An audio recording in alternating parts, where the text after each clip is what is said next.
Powered by passion. It's National Auto Care's Fixed Ops 5 with your host, National Fixed Operations Training Manager, Corey Smith.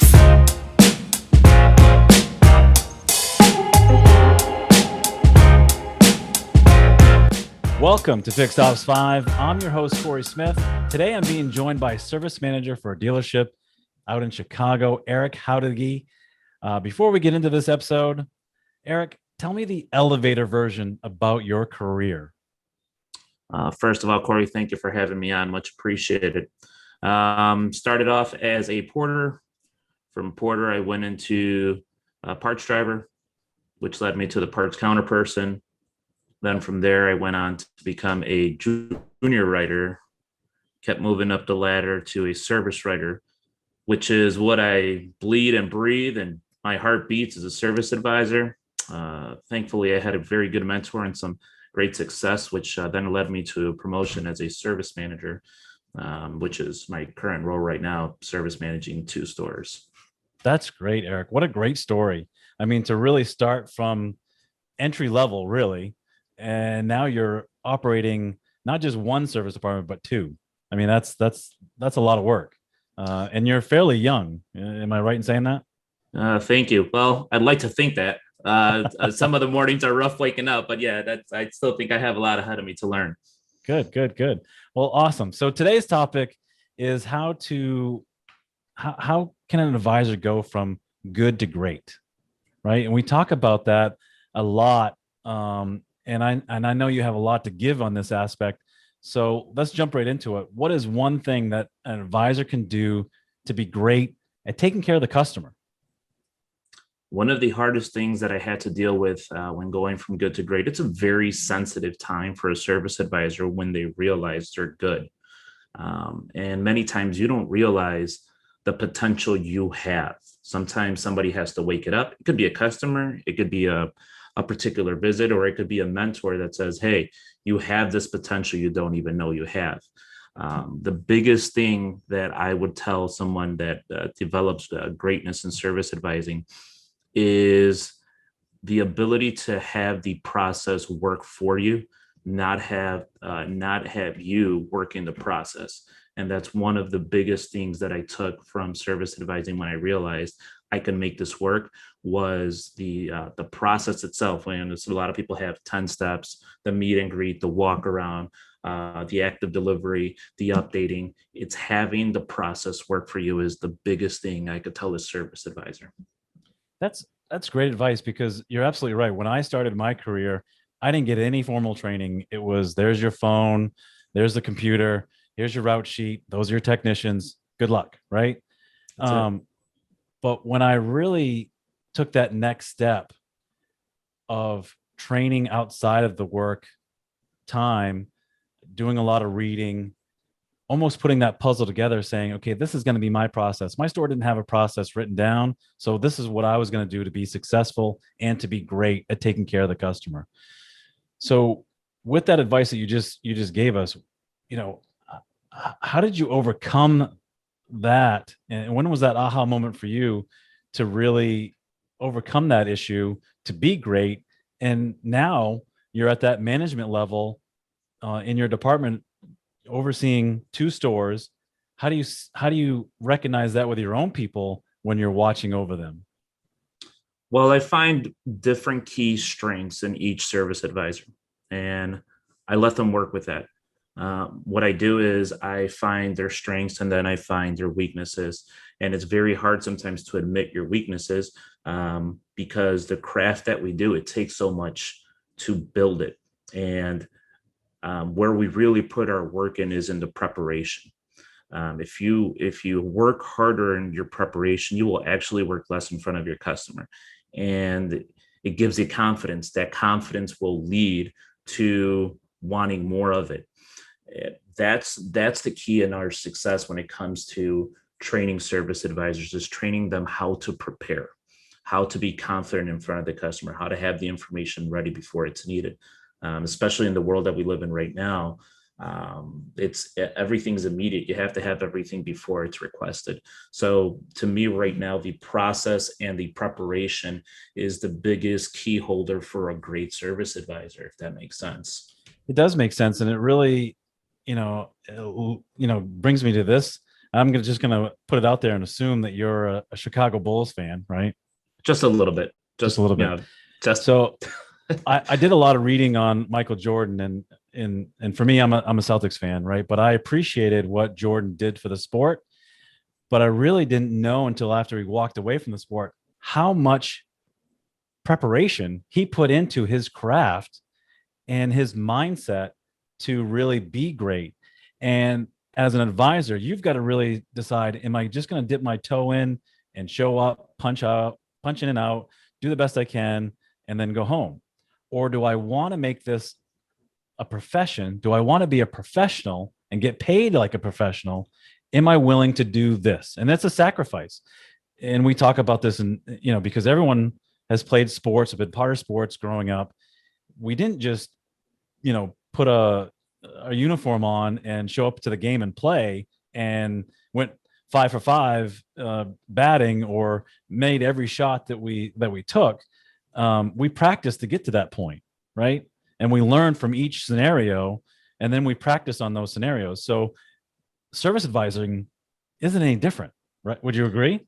That's absolutely correct. The fact that you touched on the Chicago Bulls, those are that's one of the areas that I study huge is Michael Jordan, when he finally decided to hire his trainer to build him up to be ready for the playoffs and the championship. That's to me the mindset of, I'm going to turn this from a job to a career. Mm-hmm. This is the path that I'm taking. This is a career. I'm going to build myself up. The service community right now has so many avenues to be able to take information, build yourself up to be a great service advisor. I also took the book from Phil Jackson, and to be able to train that, because you have to have different techniques to train. Not everybody's the same. Right. But the biggest thing was building myself up. So I had to invest in myself, books, training. And nowadays, back from when I was doing it as a service advisor, in early 2004 and 5, there's so many communities in the service world right now. I think we're doing a great job there with having information at easy access for them to be able to gain their training. Yeah. I'm going to sound like an old timer saying back in my day, we didn't have that stuff at our fingertips where you guys can go and Google something and read about it. Or there wasn't books written about the service department back then that you have now. You have training seminars that you can go to. You can relate a sales seminar that might be about sales and really think about it in the service advisor's job, in their role. Which leads me to this question, Eric. How can an advisor really overcome the CSI issue? I've done a great job. I tell my customers about the survey. I do everything I'm supposed to do, and I still get a bad score. And now I'm under the gun with 2 weeks left of the month, and I've got to get 10 100s in order to wash that one away. How do you overcome that? And it's a mindset thing, I'm sure, too. I just trained that today. Today in our building, we just had that training session. Every Tuesday, we train our service advisors. And one of the things that I was talking to them about was relying on genuine process. You are going to take that bad survey. And if you stay whole to your process, you're going to have many more surveys that bring you out of that score. If you sit there and you reminisce on that one survey, you're just going down a whirlwind. You're going to get them. You're not going to please everybody. But the one thing that you have to make sure is that you're genuine. You have to go after the what the customer need is, what is their requirements, what are their expectations. And it's not bad to ask a customer, what are your expectations of this visit? Not only so you can meet them, so you could exceed them, mm-hmm. so you could give those wow factors, so you could bring the extraordinary to the game. That's huge in today's market. Is you have to exceed every expectation. So you have to ask clearly, what is it that you expect of me on this visit? I think one thing that I would do as an advisor, if I was doing it now, would almost be a coach and tell the customer, this is what we're all about. I'm gonna walk you around the car. I'm gonna show you where the lounge is, give you the lay of the land, because you don't want your customer to be full of anxiety, knowing that they just signed the RO and it's going somewhere to a technician, and then they're wondering where their $40,000 vehicle is, right? Correct. Walking them through that process because they don't know. Just like if you tell a customer we're doing an oil change and it's $100, but if you tell them, hey, we're doing a lube oil and filter, you're going to get a new filter, O-ring. Technician's going to go through the multi-point inspection. They're going to check your strut, springs, arms, bushings, battery, starter, alternator, and we're going to rotate the tires. While we have the tires off, we're going to inspect your brakes, and it's $99. Would you like to do it? Right? I've given you everything. So the value really outweighs what the cost is. So now the anxiety has come down a little bit because Erick has told me what the play is and what's going to happen, which leads me to this question.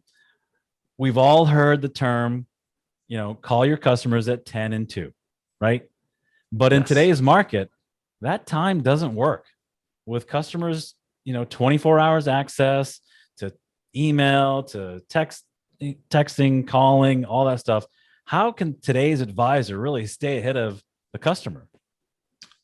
Thankfully, we have great technology out there now. We have texting tools, we have emails, we have FaceTime in some cases. We have pictures we could send out. One of the things that I'm working with our service advisors on now is providing an update for the update. Wow. You have to know stress points for customers. Most of the time, if you write up a customer and you say, hey, I'm going to call you at 2:00 with an update, you have to understand that right around our lunch times, it's when we're able to settle down and understand what's going on with the day. And now you're going to start thinking about that vehicle because that's going to get you back and forth to home and the next day to work. So providing an update for the update, sending a message at 11:00 saying, hey, I want to let you know, here's what's happening with your vehicle. Even if it's nothing, I'm still going to call you at 2:00 will help deflate the customer's stress, which is huge. Smart. That is huge, Erick. I love that. So now that leads into this, what are 3 takeaways that is in your mind from this episode that a service advisor can take away, an agent or a rep, or a leadership team member at the dealership can take away from this episode? What are 3 things? 1, have the process work for you. That's the biggest thing I would tell you. 2nd, invest in yourself. You deserve it. You're worth it. And last, know your potential. You have great potential out there and many people don't know it. Those are the 3 takeaways that I would tell somebody to take from this show today. Man, that's perfect. Spot on, Erick. I really appreciate those 3 key takeaways. If you want to deliver a legendary customer experience that keeps customers coming back to you and encourages them to invite their friends and their family into your establishment, then you've caught the gold standard, customer service vision, right? So do you want more of a cohesive team that delivers a higher level of customer service that will result in more revenue in your dealership? We provide the tools, the training needed to unlock that potential of your dealership. For more information on this topic and others, or to submit a question or to be a guest on the show, feel free to send me an email, csmith@nationalautocare.com. Erick, that's all the time that we have for today. I want to thank you for being a part of this episode. And I'll end with asking this question that I do with every guest. Will you please come back? Corey, it would be an honor. Thank you, sir. Thank you. Thank you for watching and listening to National Auto Care's Fixed Ops 5 with Corey Smith, powered by Passion.